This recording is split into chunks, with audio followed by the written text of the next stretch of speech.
Welcome back to all. हम लोगों को मैंने लीगल एप्टीट्यूड की आज की क्लास में एक दो मुद्दे रखे हैं। आज छोटी क्लास रखी है क्योंकि आप जानते हैं कि हम लोगों ने लेट शुरू किया था।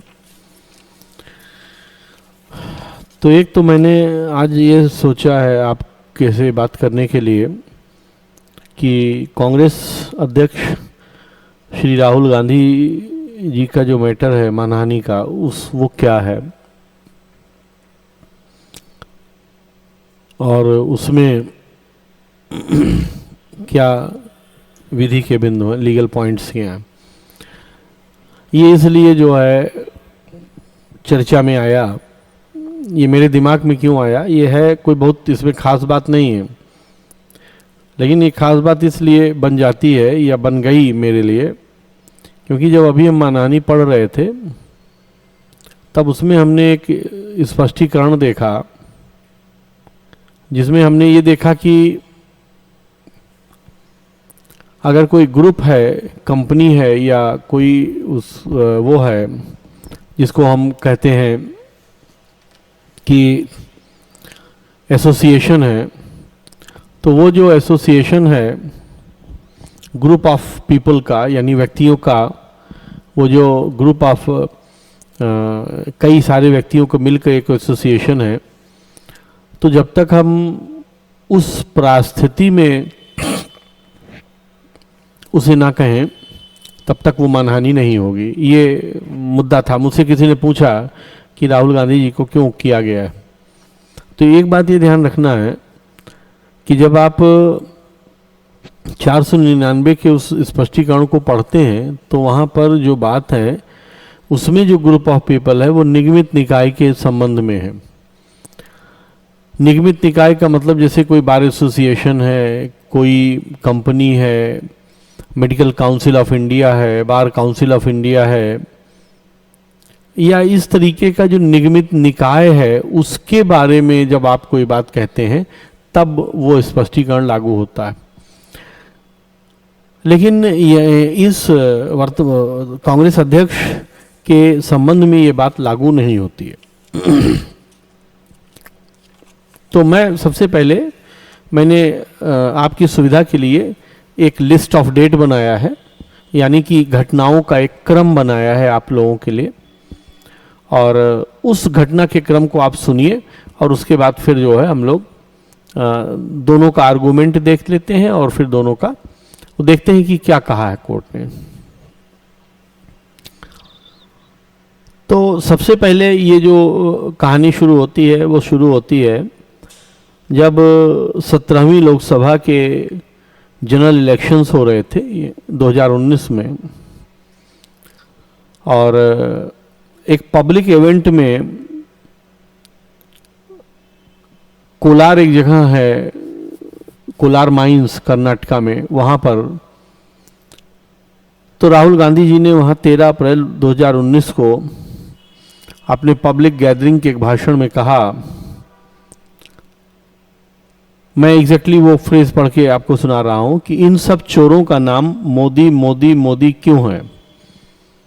नीरव मोदी, ललित मोदी, नरेंद्र मोदी। और इस स्टेटमेंट के बाद जो है कई क्रिमिनल डिफेमेशन पिटीशंस फाइल की गई और जिसका अंत ये हुआ कि 2023 में अंत में उनकी राज्यसभा सदस्यता जो है वो जाती रही। तो ये जो स्टेटमेंट जब वहाँ दिया गया तो उसी के 3-4 दिन बाद भाजपा के एमएलए हैं मिस्टर पुण्येश मोदी, उन्होंने गुजरात से उन्होंने एक कंप्लेंट फाइल किया सूरत के न्यायालय में, जिला मतलब डिस्ट्रिक्ट में, और 499, 500 धारा और 504 इंडियन पीनल कोड के अंतर्गत ये कंप्लेंट फाइल की गई राहुल गांधी जी के खिलाफ। और उसमें ये उन पर एलिगेशन लगाया गया कि जितनी भी मोदी कम्युनिटी है, इंटायर मोदी कम्युनिटी को इन्होंने डिफेम किया है और इसलिए इनके खिलाफ कार्रवाई की जाए। सीजीएम ने उसका संज्ञान लिया, रजिस्टर्ड किया केस को, और तब मिस्टर राहुल गांधी ने ये वो किया, मतलब अपने बचाव में जो उन्होंने जवाब दिया, उन्होंने ये कहा कि मेरा उद्देश्य किसी की मानहानि नहीं था और मैं तो सिर्फ भ्रष्टाचार पर ध्यान आकृष्ट करना चाहता था। लेकिन लगभग 2 साल मुकदमा चलने के बाद मार्च 23 में मजिस्ट्रेट कोर्ट ने राहुल गांधी जी को कन्विक्ट कर दिया और ये मान लिया कि वो गिल्टी हैं और उनको 2 वर्ष की सज़ा सुना दी। अब इसमें डिफेमेशन हुआ या नहीं हुआ, चूंकि एक कोर्ट ने डिसाइड किया है तो प्राइमा फेसाई तो तत्व पूरे ही हो रहे होंगे। आप जानते हैं आशय है, डिफेम करने का आशय है, आप जानते हैं स्पष्टीकरण पर जब हम जाएंगे तो उसमें आ रहा है, चोर कह रहे हैं वो। ये मुद्दा भारतीय क्रिमिनल जूरिस्प्रूडेंस में इसलिए महत्वपूर्ण नहीं बनता है कि राहुल गांधी जी ने डिफेमेशन किया या नहीं किया।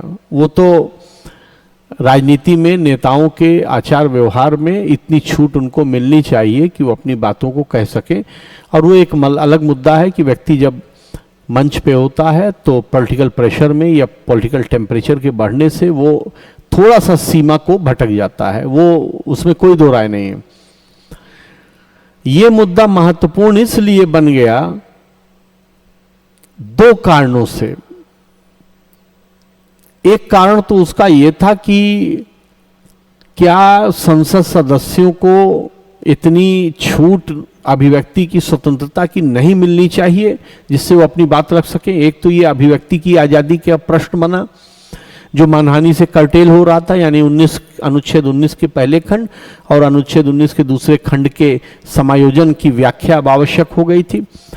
दूसरी बात इसलिए भी ये मुद्दा बन गया, एक तो ये इसलिए बना, दूसरा मुद्दा ये बना कि हाईकोर्ट की कार्यप्रणाली पर सुप्रीम कोर्ट ने टिप्पणी किया।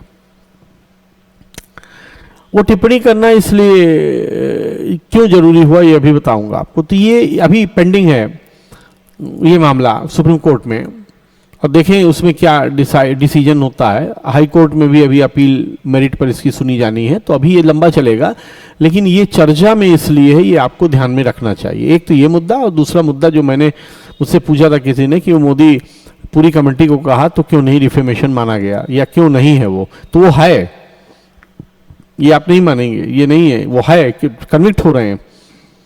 तो कोर्ट ने कन्विक्ट कर दिया, इनको 2 वर्ष का सजा सुना दिया। इंपॉर्टेंट बात ये थी कि जो मैक्सिमम पनिशमेंट था 2 वर्ष पूरा दिया, एक भी दिन कम नहीं किया। एक दिन भी अगर कम कर देते तो लोकसभा की सदस्यता इनकी न जाती, लेकिन कम नहीं किया। फिर गुजरात हाई कोर्ट में अपील की गई और गुजरात हाई कोर्ट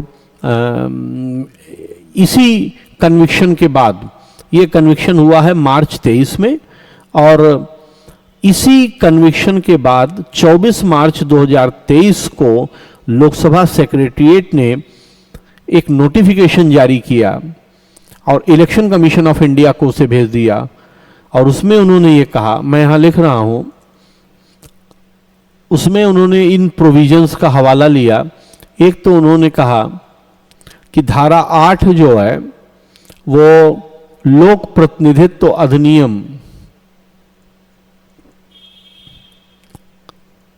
1951, एक तो ये, और इसका आधार जो मिलता है आर्टिकल 102(1)(e) ऑफ कॉन्स्टिट्यूशन। आप जानते हैं सदस्यों की नियोग्यताओं की बात 102 अनुच्छेद में कही गई है, जिसके लिए विधि बनाने की शक्ति लोकसभा को दी गई है। उसी संदर्भ में ये सेंट्रल एक्ट बनाया गया है लोकसभा के द्वारा, जो कि सदस्यों के संबंध में बहुत सारे मामलों को बताता है। और उसके सेक्शन 8 का ये प्रोविजन है कि अगर कोई भी मेंबर ऑफ पार्लियामेंट है जो कि 2 वर्ष या उससे अधिक के कारावास से दंडनीय अपराध के लिए अगर दोष सिद्ध होता है, तो उसे डिस्क्वालीफाई माना जाएगा। और उसी बिहाफ पर लोकसभा सेक्रेटरीट ने एक नोटिफिकेशन जारी किया और उस अधिसूचना को, लेटर को भेज दिया इलेक्शन कमीशन ऑफ इंडिया को कि इनकी लोकसभा सदस्यता कैंसिल हो गई। बाद में आपने ये भी देखा उनसे मकान वगैरह भी खाली करा लिया गया। ये सारा पॉलिटिकल ड्रामा हुआ। इसके बाद गुजरात हाई कोर्ट में चले गए मिस्टर राहुल गांधी। उन्होंने वहाँ पर अपना जो कंटेक्स्ट किया वो ये किया, एक तो ये किया कि मेरा आशय मानहानि करना नहीं था, क्योंकि आप जानते हैं 499 में आशय सबसे महत्वपूर्ण है। उन्होंने ये कहा कि मेरा आशय मानहानि करना नहीं था, मेरा आशय सिर्फ ये था कि मैं भ्रष्टाचार पर अपनी बातों को रख सकूं, और रखा मैंने।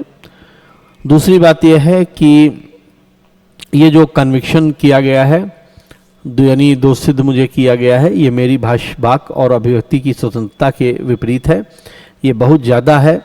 और मेरी कम्युनिटी के जो लोग हैं, यानी वायनाड कम्युनिटी, जहाँ से वायनाड कॉन्स्टिट्यूएंसी, यानी जहाँ पे कर्नाटका से वो सांसद थे, उन्होंने कहा कि ये उन लोगों की इच्छा और अभिव्यक्ति का भी उल्लंघन है, क्योंकि ये बहुत ज़्यादा है, एक्सेसिव है। उन्होंने कहा कि 2 वर्ष नहीं, उससे कम होता तो ठीक था, क्योंकि तब मेरा एक्सपल्शन ना होता। ये दूसरा आधार उन्होंने बनाया। तीसरा आधार उन्होंने बनाया कि मिस्टर पूर्णेश मोदी ने, जिन्होंने ये कंप्लेंट फाइल की है, उनका कोई लोकस स्टेंडाई नहीं है, यानी उनका कोई याचिका दायर करने का अधिकार नहीं है, क्योंकि उनका नाम मैंने नहीं लिया था। और पूरे मोदी कम्युनिटी की जो कुल जनसंख्या है लगभग 13 करोड़, उसमें हेट्रोजिनिटी है, यानी बहुत सारे वर्ग हैं, कई उसमें जातियां हैं, कई उपजाति हैं, कई प्रकार के कल्चर हैं, तो पूरी मोदी कम्युनिटी को रिप्रेजेंट नहीं करते हैं ये लोग। तो इसलिए इनका पूरी मोदी कम्युनिटी का डिफेमेशन नहीं किया गया है। और ये 3 ग्राउंड लेकर के उन्होंने हाई कोर्ट में अपना पक्ष रखा, लेकिन हाई कोर्ट ने मना कर दिया। और single bench justice Hemant P Prachchhak ने 7 जुलाई 2023 को 125 पेज के जजमेंट में मना कर दिया। तो यही जो जस्टिस हेमंत हैं, इन्हीं की आलोचना सुप्रीम कोर्ट ने किया है। जस्टिस हेमंत ने उसमें 2-3 बातें लिखी अपने जजमेंट में, जो कि बहुत गंभीर थी मिस्टर राहुल गांधी के संबंध में। एक तो उन्होंने ये कहा कि राहुल गांधी जो हैं, उन्होंने उस नैतिकता का ब्रीच कर दिया है, जो कि मॉडेस्टी का ब्रीच किया है, जो कि उन्होंने स्टेटमेंट दिया कि सभी मोदी चोर हैं। दूसरी बात यह है कि मिस्टर राहुल गांधी बार बार ऐसा करते रहे हैं।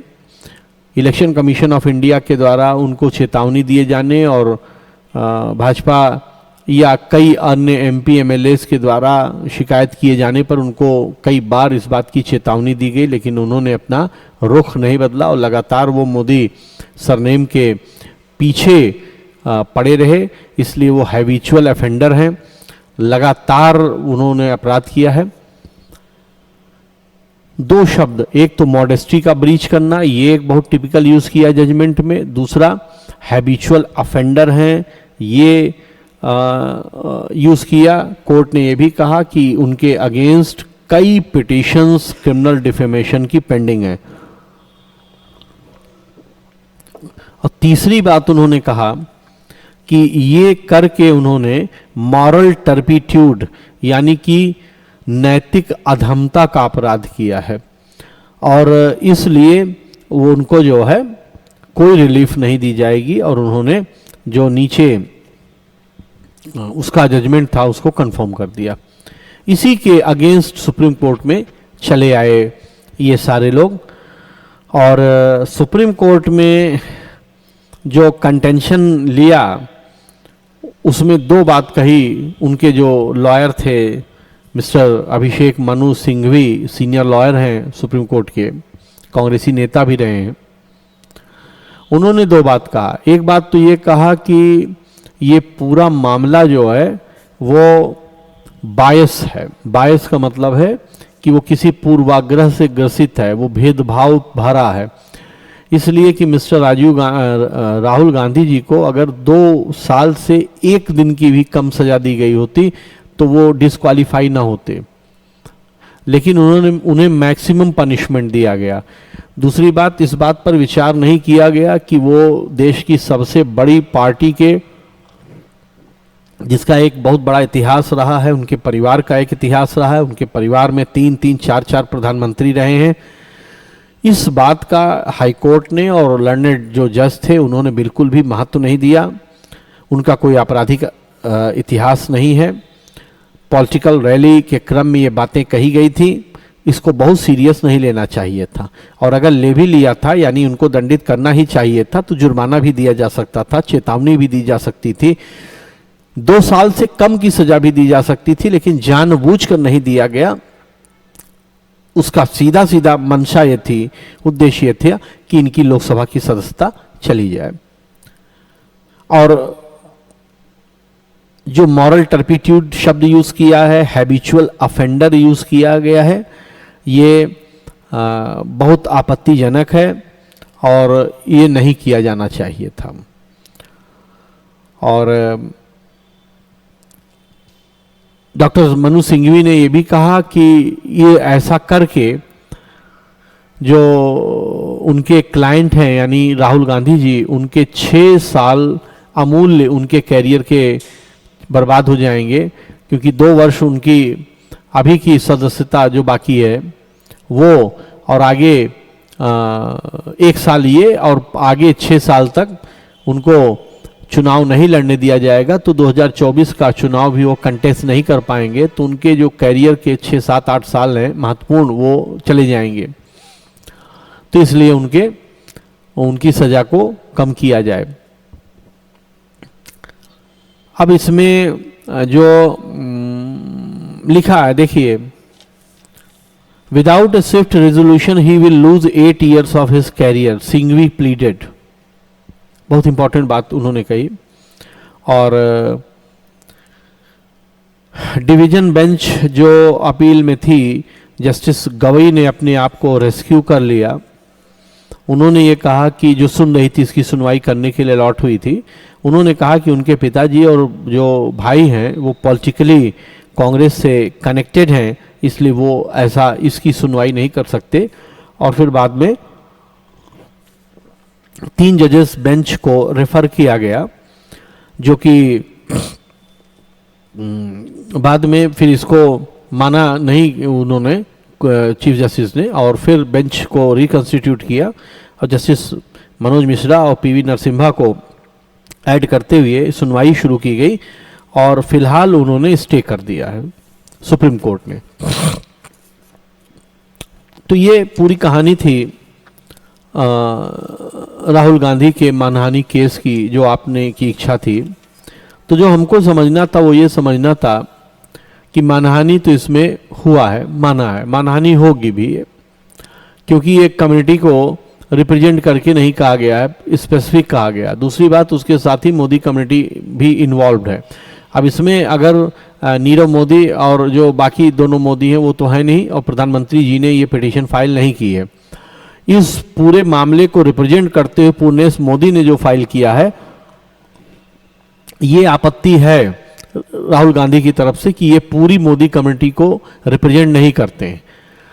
सुप्रीम कोर्ट ने फिलहाल के लिए सजा को स्टे कर दिया है और कहा है दोनों पक्षकारों से, यानी पूर्णेश मोदी से और मिस्टर राहुल गांधी से, कि आप जाएं गुजरात हाई कोर्ट में, जो कन्विक्शन हुआ है उसके अगेंस्ट मेरिट पर जो अपील होती है उस पर सुनवाई करें। तो ये मैटर अभी यहीं रुका हुआ है। इसका जजमेंट आने पर हम इसे देखेंगे कि आखिर जो है क्या संभावना बनती है या क्या निर्णय रहता है।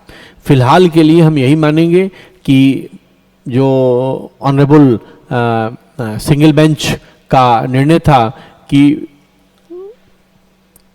मानहानि हुई है। और ये तो पहला मुद्दा था जो मैं आपसे चाहता था डिस्कस करने के लिए। दूसरा मुद्दा ये है कि आप आजकल बहुत चर्चा में सुन रहे होंगे, पश्चिम बंगाल से सांसद हैं टीएमसी की महुआ मोइत्रा।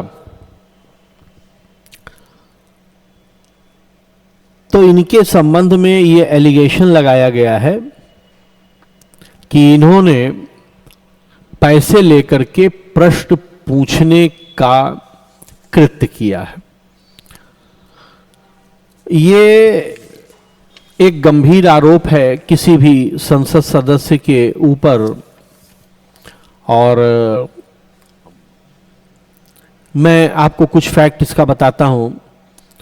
बीजेपी के एमपी हैं मिस्टर निशिकांत दुबे, उन्होंने ये महुआ मोइत्रा पे आरोप लगाया है कि उन्होंने दर्शन हीर चंदानी जो एक बिजनेसमैन है, और उन्होंने इनको पैसा दिया था और कि ये प्रश्न पूछें।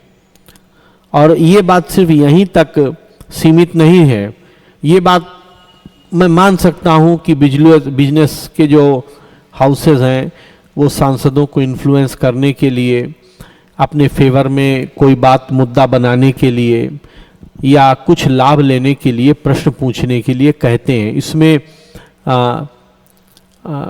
अगर हम पैसे को हटा दें तो इसमें कोई बहुत बड़ी बात नहीं है। जैसे मैं मान लीजिए संसद सदस्य हूँ, मैं किसी पार्टी में गया, किसी मीटिंग में गया, किसी पब्लिक गैदरिंग में गया, वहाँ पर मुझसे कोई बिजनेसमैन मिला, उसने मुझे एक अपनी समस्या बताई कि सर ये समस्या है हम लोगों को, अगर ये दूर हो जाए तो हमको बिजनेस करने में आसान होगा। तो मैं वो बात संसद के पटल पर एक तय तरीके से प्रश्न के रूप में रख सकता हूँ या अपनी पार्टी से बात करके उसको काम कर सकता हूँ। लेकिन इसमें दिक्कत तब आती है जब वो मुझे पैसा दे कि मैं ये प्रश्न पूछूं।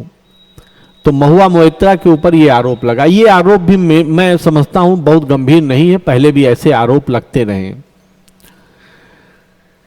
लेकिन निशिकांत दुबे ने जो बात कही महुआ मोइत्रा के लिए वो बहुत गंभीर थी। उन्होंने ये कहा कि महुआ मोइत्रा ने हर पार्लियामेंट जो पार्लियामेंटेरियन है, यानी जो संसद सदस्य है, उसको एक लॉगिन आईडी मिलती है, पासवर्ड मिलता है। मोदी गवर्नमेंट ने इसको किया है। तो उसमें क्या होता है कि उनको प्रश्न अब लिख करके भेजना नहीं पड़ता है। वो क्या होता है, वो पोस्ट कर देते हैं अपनी आईडी से, तो सीधे सर्वर जो है लोकसभा और राज्यसभा सेक्रेटरिएट का सर्वर उस प्रश्न को उठा लेता है और कंसर्निंग मिनिस्ट्री से कनेक्ट करके उसको एजेंडा में रख देता है। फिर ईमेल के थ्रू इनको सूचना आ जाती है। निशिकांत दुबे का आरोप यह था कि महुआ मोइत्रा ने अपना वो लॉगिन आईडी और पासवर्ड हीरा चंदानी को दे दिया है, और ये तो क्वेश्चन पोस्ट ही नहीं करती, वही पोस्ट करते हैं। ये एक बहुत गंभीर आरोप था।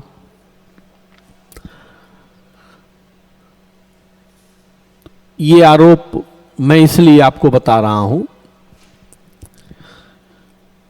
क्योंकि जब ऐसा आरोप किसी भी व्यक्ति पर लगता है, मतलब किसी भी मेंबर ऑफ पार्लियामेंट पर लगता है, तो ये आरोप जो है एथिक्स कमेटी है एक, उस पर लगाया जाता है, उस पर उसको भेज दिया जाता है।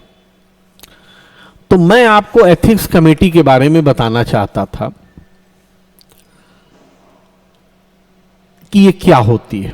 तो जो निशिकांत दुबे हैं, इन्होंने एथिक्स कमेटी के पास 15 अक्टूबर को एक लेटर लिखा, और ओम बिरला जो ऑनरेबल स्पीकर हैं, ये आरोप लगाते हुए कि इन्होंने एक बिजनेस ग्रुप के इंटरेस्ट में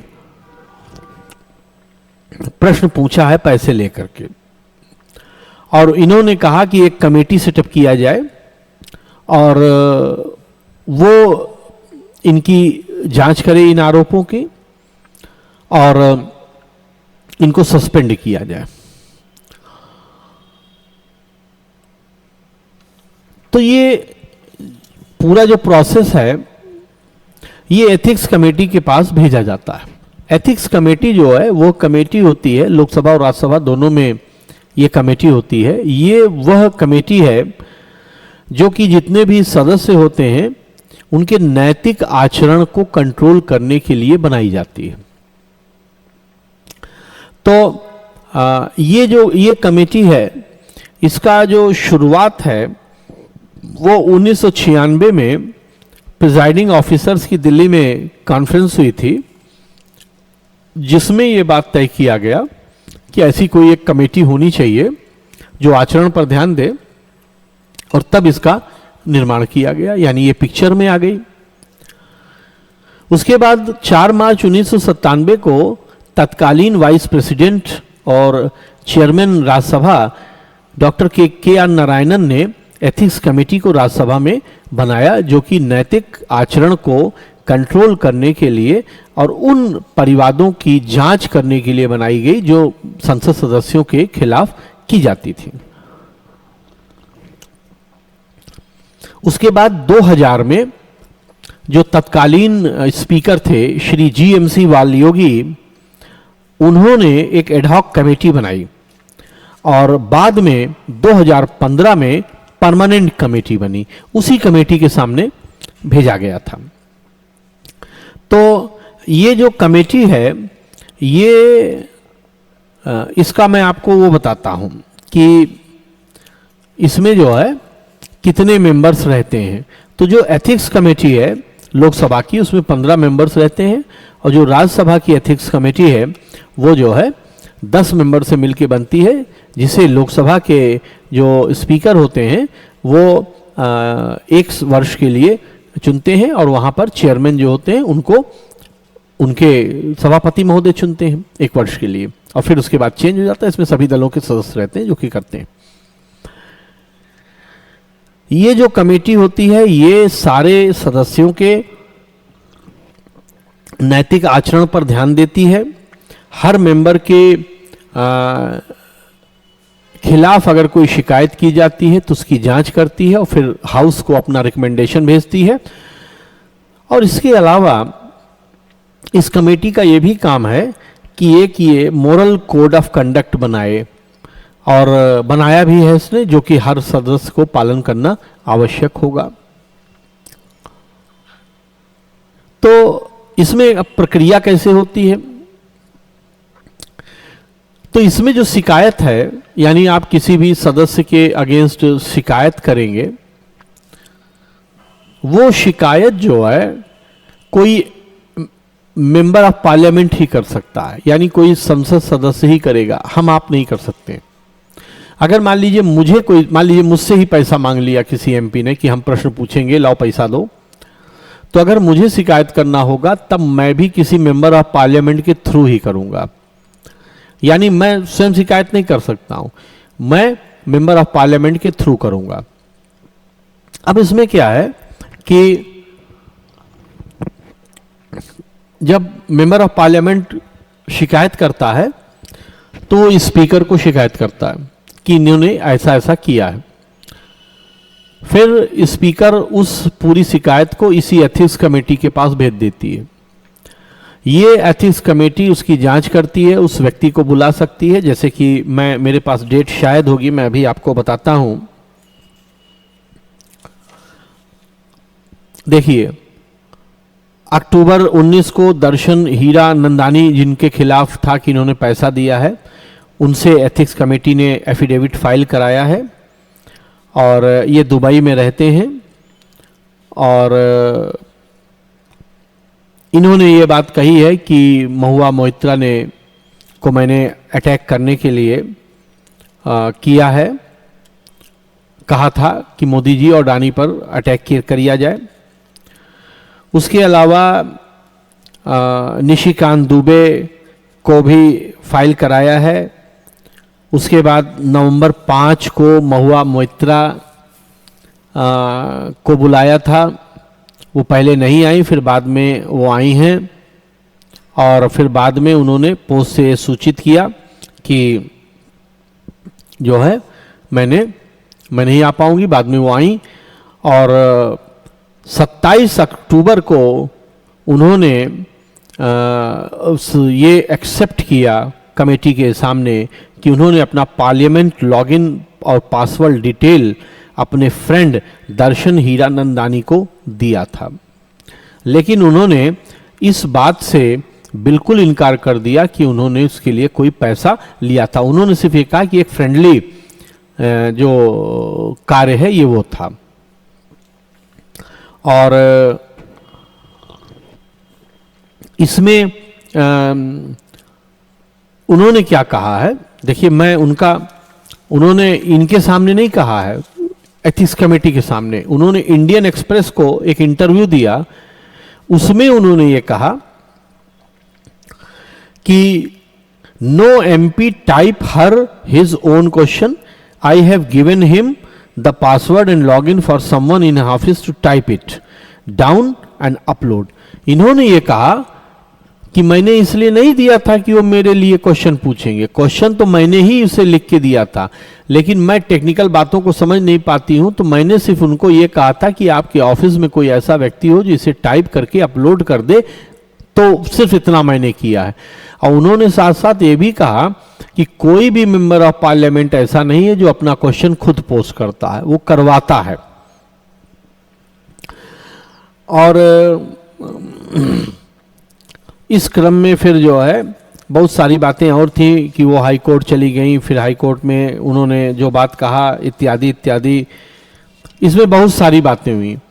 तो हमको महुआ मोइत्रा के मैटर में नहीं जाना है, मैं आपको सिर्फ एथिक्स कमेटी का वो बता रहा था कि एथिक्स कमेटी होती क्या है। तो जैसा कि मैंने बताया कि फिर वो भेज देते हैं एथिक्स कमेटी को, जो कि जांच करते हैं। जांच करने के बाद जो है वो अपनी रिपोर्ट स्पीकर को देते हैं, स्पीकर उसे हाउस को देती है, हाउस पे मतदान होता है, बहस होती है और फिर पास हो जाता है, मेंबर एक्सपेल हो जाता है। मुझे जहां तक जानकारी है कि कल ये रिपोर्ट दी गई थी, कल ही इस पर पहले एडजर्न हुआ, काफ़ी हंगामा हुआ। जब रिपोर्ट रखी गई, रिकमेंडेशन रखा गया, तब उन्होंने कह दिया कि इनको एक्सपेल किया जाए, लेकिन आधे घंटे की चर्चा करा करके और बहस हुई, उसमें मतदान करा के महुआ मोइत्रा को एक्सपेल कर दिया गया। यानी फाइनली अब जो है हमारे पास ये निर्णय है या ये अपडेट है कि जो सांसद हैं उन्हें जो है एक्सपेल किया गया है। अब इस संबंध में एक तो मुझे ये बात नहीं लगी कि आपको ये बताया जाए कि एथिक्स कमेटी क्या होती है, इसके क्या मेंबर होते हैं, वर्तमान में जो समस्या है वो कैसे इससे कनेक्टेड है। तो एक तो ये बात है। दूसरी बात यह है कि इसी में इसी की तरह एक प्रिविलेज कमेटी भी होती है, विशेषाधिकार समिति। आप जानते हैं कि अनुच्छेद 105 और अनुच्छेद 194 में राज्यों के लिए तो एक विशेषाधिकार हमको प्राप्त होता, हम पढ़ते हैं, बोलने की स्वतंत्रता होती है, कुछ कार्य करने की स्वतंत्रता होती है। तो उसी के लिए एक विशेषाधिकार समिति बनाई गई है, उस पर फिर कभी चर्चा करेंगे। भ्रष्टाचार के आरोपों का जो लिया जाना है वो विशेषाधिकार समिति पर भी होता है। जैसे मान लीजिए संसद में खड़ा होकर के कोई बहुत आपत्तिजनक चीज बोल जाए या कर दे या पैसा ले ले, जो भी आचरण संसद में होता है किसी भी सदस्य का, उसमें अगर कोई गलत काम होता है तो प्रिविलेज कमेटी के पास भेज दिया जाता है। लेकिन एथिक्स कमेटी और प्रिविलेज कमेटी में अंतर ये होता है कि जो एथिक्स कमेटी होती है उसमें कम गंभीर चार्जेस जाते हैं, जबकि प्रिविलेज कमेटी में बहुत बड़े और गंभीर चार्जेस जाते हैं। और दूसरी बात यह है कि जो प्रिविलेज कमेटी होती है उसमें नॉन मेंबर का कोई भी मतलब नॉन मेंबर जो है जो उसका कोई भी रोल नहीं होता है, लेकिन एथिक्स कमेटी में नॉन मेंबर का भी रोल हो सकता है, जैसा कि हमने अभी आप देखा कि एक एफिडेविट फाइल करना पड़ता है। तो ये दो अंतर होते हैं, तो ये हमको ध्यान में रखना होगा। और ये भी हमको ध्यान में रखना होगा कि ये एक ऐसी कमेटी है जो कि सदस्यों के आचरण को कंट्रोल करने के लिए बनाई गई है। और जहाँ तक मुझे याद आ रहा है, अगर आप धारा 118 संसद के संबंध में देखेंगे और तो आपको ये पता लगेगा कि संसद और राज्यों के संबंध में भी है, 207 होगा या 8 होगा, तो राज्य के जो सदन हैं यानी लोकसभा या विधानसभा या राज्यसभा या विधान परिषद, वो अपने सदन के जो भी क्रियाकलाप हैं उनको रेगुलराइज करने के लिए नियम बना सकते हैं, और उसी क्रम में संसद को ये शक्ति मिली हुई है। तो ये दूसरा वो था, मुद्दा था आपके लिए। इसी क्रम में एक और छोटा सा मुद्दा ले लेते हैं, 10 मिनट का, 10-12 मिनट का। हम लोगों ने एफआईआर पढ़ा है सीआरपीसी में, तो मैं यहां पर आपको एक ये देखिए, ये रिपोर्ट है लॉ कमीशन। आप जानते हैं भारत का विधि आयोग जो है वो विधियों के संबंध में रेलिवेंट बातों पर अपनी रिपोर्ट्स पेश करता है। तो जो वर्तमान लॉ कमीशन है, इसने अपनी 282nd रिपोर्ट में EFIR का एक रिकमेंडेशन दिया है। यानी कि लॉ कमीशन ऑफ इंडिया ने अपनी वर्तमान रिपोर्ट में ये रिकमेंड किया है कि EFIR का जो प्रोसेस है वो लिए आना चाहिए। इस क्रम में हमको ये बात ध्यान में रखना होगा कि एफआईआर को सेक्शन 154 में या सीआरपीसी में कहीं परिभाषित नहीं किया गया है, और एफआईआर के संबंध में EFIR के संबंध में कोई भी व्यवस्था सीआरपीसी में नहीं है। और इस संबंध में हमको ये भी ध्यान में रखना होगा कि जस्टिस JS वर्मा कमेटी बनी थी निर्भया गैंगरेप के बाद, उसने 0 एफआईआर का एक कंसेप्ट बहुत प्रॉम्प्टली लाए जाने की सिफारिश की थी, और अब वो है भी। और वर्तमान जो संहिता में चेंज होना है सीआरपीसी में, उसमें 0 एफआईआर का अलग से प्रोविजन है, हमने देखा भी था, डिस्कस किया था उसको। लेकिन जो ये रिकमेंडेशन है, यानी जिसकी बात मैं कर रहा हूं, ये इलेक्ट्रॉनिकली फाइलिंग एफआईआर के लिए प्रोविजन है। तो कुछ बातें आपको बता देता हूं, हमको जानना चाहिए उसको। देखिए, गवर्नमेंट ऑफ इंडिया का ये एक नेटवर्क है, crime and criminal tracking network and system, यानी इसको शॉर्ट में CCTNS कहते हैं। तो ये क्या है? ये मुख्य रूप से 2009 में ये कंसेप्ट लाया गया। चल जाए तो मैं लिखता हूं, 2009 में ये कंसेप्ट लाया गया। इसमें इसका जो कंसेप्ट है वो ये था कि जितने भी पुलिस स्टेशन हैं सबको इंटरलिंक कर दिया जाए, यानी कंप्यूटर के माध्यम से सबको एक इंटरलिंक कर दिया जाए।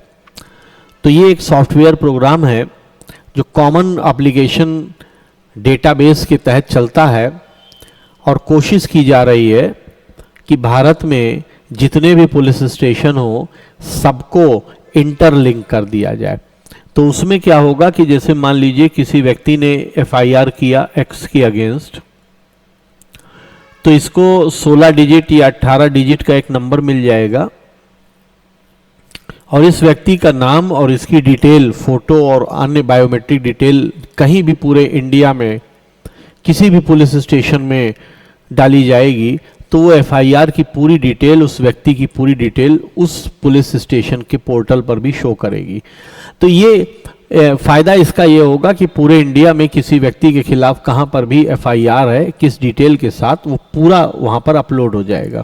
बाद में इसके आगे और चरण है कि उससे संबंधित सारी बातें, सारा डिस्क्रिप्शन, सबूत, जो इन्वेस्टिगेशन की फाइंडिंग्स हैं वो सब अपलोड किया जाए, लेकिन अभी नहीं है वो। यही रिकमेंडेशन है उनका। तो 2009 में जब ये हुआ तो 8 राज्य हैं जहां पर ये मुख्य रूप से अभी बहुत जोरों में है। वो 8 राज्य हैं, देखिए, दिल्ली, गुजरात, एमपी, कर्नाटका, उसके अलावा यूपी, उड़ीसा और राजस्थान। तो 1 2 3 4 5 6 7, एक और बचा है, UP, MP, Delhi, Gujarat, Karnataka, MP, Orissa, Rajasthan और एक है उत्तराखंड। तो ये 8 राज्य हैं जहां पर सेलेक्टेड ऑफेंस के लिए, यानी कुछ अपराधों के लिए ये सुविधा दी गई है। तो अब ये CCTNS क्या है हम समझ गए। इंटरलिंकिंग प्रोजेक्ट है एफआईआर के लिए। इन 8 राज्यों में 2009 से ये पायलट प्रोजेक्ट के रूप में शुरू किया गया है। अब जो रिकमेंडेशन है वो मैं 4-5 आपको बताता हूं। क्या रिकमेंडेशन है? देखिए, पहली रिकमेंडेशन है उनकी कि जितने भी संज्ञेय अपराध हों,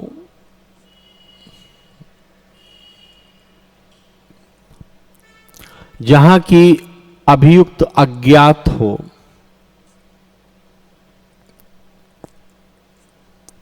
इसके लिए EFIR का प्रोविजन करना हो।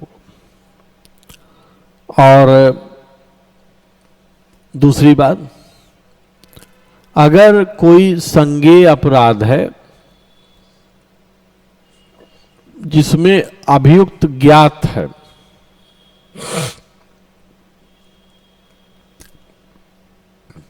और जिसकी सजा मैक्सिमम 3 वर्ष तक की कारावास है, वहां पर भी EFIR की सुविधा हमको देनी चाहिए। तीसरी बात है कि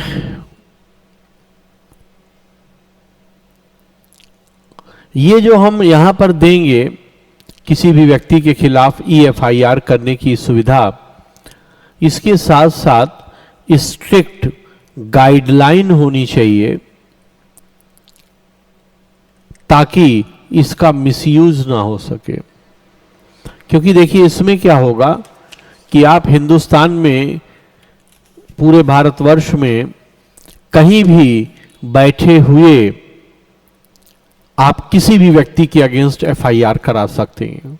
इसीलिए कमीशन ने यह रिकमेंड किया है कि जब हम नॉन व्यक्ति के अगेंस्ट FIR की बात करें, यानी कि जब हम, जिसको आप कहते हैं नामजद FIR, विद नेम FIR जब हो रही हो, तब स्ट्रिक्ट गाइडलाइन होनी चाहिए ताकि उसका मिसयूज ना हो सके।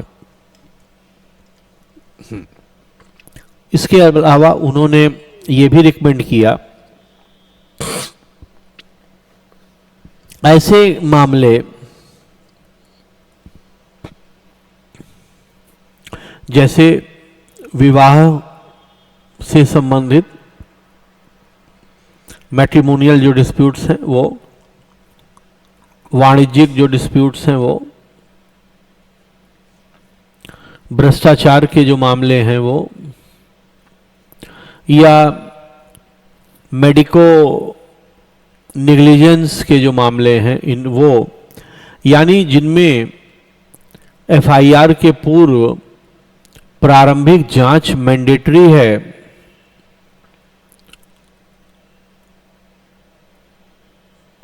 उसमें ईएफआईआर की सुविधा नहीं देनी चाहिए, क्योंकि तब प्रयोजन ही व्यर्थ हो जाएगा।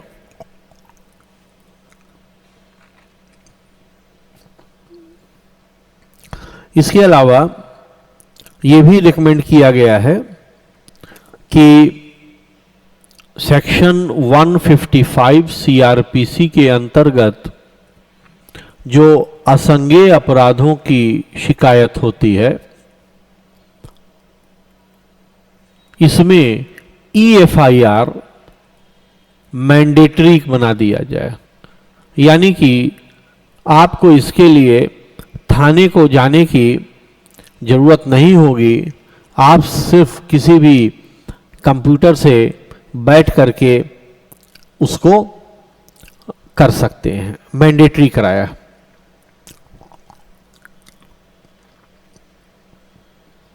इसके अलावा उन्होंने एक छठवीं बात भी कही है कि इसके लिए जो कंप्लेनेंट हो या इन्फॉर्मर हो, यानी सूचना दाता हो या जो शिकायत करता हो, वो उसका आइडेंटिटी प्रूफ मैंडेटरी बनाया जाए।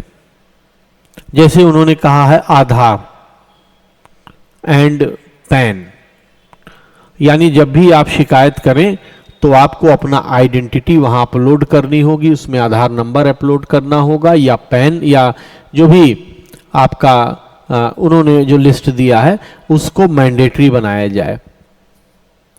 क्योंकि उन्होंने ये भी रिकमेंड किया है ना कि स्ट्रिक्ट एक्शन लिया जाएगा अगर गलत होगी तो। उसके बाद देखिए उन्होंने ये कहा है कि गलत सूचना देने के लिए, यानी अगर आप ईएफआईआर किसी व्यक्ति के अगेंस्ट करवा देते हैं तो मिनिमम पनिशमेंट रखा जाए। और इसके लिए मिनिमम, एक तो उन्होंने कहा कि कम से कम पनिशमेंट रखा जाए, दूसरा उन्होंने कहा इसे कठोर बनाया जाए और इसके लिए सेक्शन 182 आईपीसी में अमेंडमेंट किया जाए। और इन्होंने कहा है कि 2 वर्ष तक का कठोर कारावास, स्ट्रिक्ट इम्प्रिजनमेंट और 10,000 रुपए तक का फाइन। ये जो है इतनी रिकमेंडेशन की गई हैं और ये मुख्य रूप से हमको जानना चाहिए। तो मुझे ये इंटरेस्टिंग इसलिए लगा क्योंकि हम अभी सीआरपीसी पढ़ रहे हैं और हमने इन सब एफआईआर की बात पढ़ी भी है। तो एक पैराग्राफ में आप इसे अपने नोट्स में कहीं भी बना लेंगे कि लॉ कमीशन ऑफ इंडिया की 282nd रिपोर्ट में ईएफआईआर को करने के लिए रिकमेंडेशन दी गई है और इसमें से 2-3 आप नोट कर लेंगे तो आपका उत्तर बहुत अच्छा हो जाएगा। क्योंकि देखिए प्रेजेंट डे के पेपर में जो उत्तराखंड में आता है, उत्तर प्रदेश में जो मुख्य परीक्षा में पेपर आता है लॉ में, लॉ का मतलब जो जीएस का पार्ट है पॉलिटी, उसमें करंट में आपसे पूछा जा सकता है कि हाल में ही भारत के विधि आयोग ने ईएफआईआर के संबंध में जो रिकमेंडेशन किया है या संतुति किया है उसकी चर्चा कीजिए। तो 8-10 पॉइंट बन जाएंगे, इनको मिला करके हमको बना देना है। तो ये 3 मुद्दे थे आज के लिए जो मैंने आपको बताने के लिए, डिस्कस करने के लिए सोचा था और मुझे ये विश्वास है कि ये अवश्य ही आपके ज्ञान में और आपके विधि के प्रति रुचि और समझ को बढ़ाने में मदद करेगा। तो आज के लिए इतना ही। और हम अब मंडे को मिलेंगे अपने नॉर्मल शेड्यूल में। और आरोप में हमने 2 पॉइंट छोड़ दिया है, 223 वाला वो करेंगे। उसके बाद जो है देखिए, आपका जो हमको जो आरोप में करना है वो 2 काम करना है। एक तो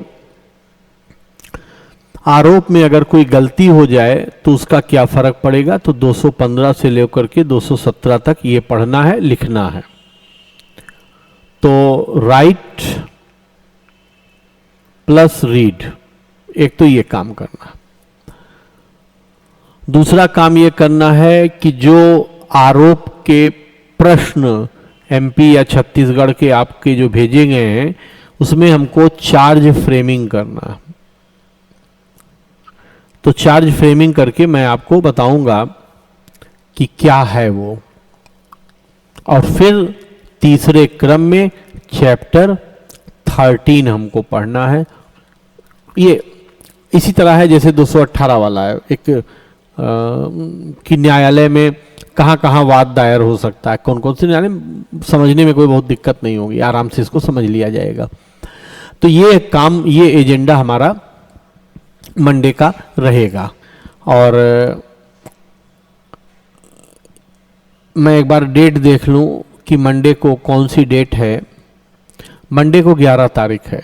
11 तारीख हम लोगों ने एविडेंस के लिए सोचा था, लेकिन आप लोगों की इच्छा थी और मेरी भी ये इच्छा थी कि हम लोग 2-3-4 दिन अभी और सीआरपीसी पढ़ लें, कम से कम आरोप समझ लें, न्यायालय वाला वो समझ लें और 1-2 टॉपिक और कर लें। तब हम लोग 3-4 दिन बाद 14-15 से एविडेंस आराम से शुरू किया जाएगा। तब आईपीसी पूरी तरीके से हमारा कमांड हो चुका होगा। तो ये चैप्टर 13 के बाद मैं चाहता हूं जो सबसे अब एक ही महत्वपूर्ण टॉपिक हमारा बचा है जो जिससे हमको बहुत अच्छे प्रश्न आते हैं, वो है धारा 300 से लेके 326 तक। ये अगर हम पढ़ लेंगे उसके बाद रिवीजन है और अपील है और इनहेरेंट पावर है, कुछ छोटी मोटी बातें और हैं, फिर हमको सिर्फ पढ़ना रहेगा। बेसिक चीजें हम कर चुके होंगे, तो कर लिया होगा हमने। तो मैं चाहता हूं कि वो करने तक हम लोग जो है थोड़ा सा डिले कर लें और फिर उसके बाद हम लोग उसको भी पढ़ा जाएगा, आराम से दोनों को साथ लेकर के चला जाएगा। तो ठीक है, आज मैंने आपको जो 211(7) वाली बात बताई है, पूर्व दोष सिद्धि वाली, प्रोविजंस को पढ़ लीजिएगा, धारा 75 पढ़ लीजिएगा, 211(7) पढ़ लीजिएगा। कोई समस्या होती है तो परसों पूछना है। सबसे पहले लिख करके उसको, वो लिखा हुआ है आपके पास, 218 वाली बात जो 1.5-2 पेज में लिखी उतनी पर्याप्त है। प्रोविजन उदाहरण, प्रोविजन उदाहरण, प्रोविजन उदाहरण, वो उस तरीके से हमको लिखा है। यही काम हम करेंगे मंडे को भी। पहले सामान्य नियम लिख लेंगे 13 का, 170 का, कि जहां अपराध घटित होगा वो न्यायालय विचारण करेगा। उसके बाद उसके अपवाद हैं, यात्रा में है तो वो वाला, पत्र द्वारा भेजा गया है तो वो वाला, बहुत आसान है, बस लिखवा दूंगा मैं आपको, एकदम समझ में आ जाएगा। और फिर हम लोग चैप्टर 23 पे आ जाएंगे, वो वाला। ये सब करने के बाद फिर मैं आपको कनेक्ट करूंगा और फिर एक एक चीज पढ़ते हुए हम लोग चार्ट बनाते हुए चले चलेंगे। हाँ, फरहीन हो सकता है। तो अब समाप्त करते हैं और परसों आपको जो एमपी वाला भेजा गया है प्रश्न पत्र, उसका वो करा लीजिएगा आप। मैंने आपको निर्देश लिख दिया था, आरोप उसमें हमको पढ़ना है। आपको सिर्फ तीनों समस्याओं में जितने अपराध हो सकते हैं वो सोचना है, जो उसमें दिया है। अपने दिमाग से नहीं सोचना है, सिर्फ उतना जितना उसमें दिया है। तो एमपी वाला कर लेंगे और मैं कोशिश करूंगा कि यूपी का भी आपको 1-2 बता दूं, जिससे एकदम पक्का रहे आपको, तो बहुत अच्छा रहेगा हमारे लिए। चलिए अब समाप्त करते हैं। Wish you all very good luck, good night, please take care, all the best.